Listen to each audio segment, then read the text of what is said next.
एक बार जब मेरी दूसरी लड़की की शादी तय हुई तो शादी की 6-7 दिन पहले मेरे पिताजी बहुत सख्त बीमार हो गए और देखते ही देखते उनका शरीर ठंडा पड़ गया।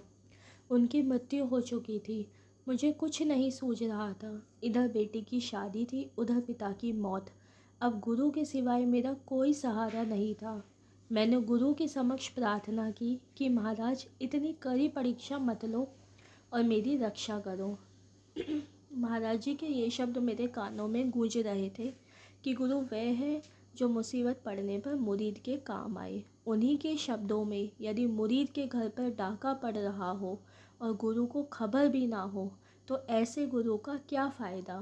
तभी मैंने उपस्थिति में सभी लोगों को भजन पर बैठ जाने के लिए कहा। आधे घंटे के पश्चात सबके आश्चर्य का ठिकाना ना रहा जब मेरे पिताजी के मृत शरीर में हलचल होने लगी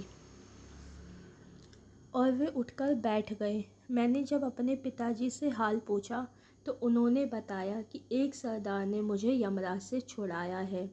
यमराज ने कहा कि महाराज जी, ये आपका जीवन नहीं है, ये जीवन तो हमारा है।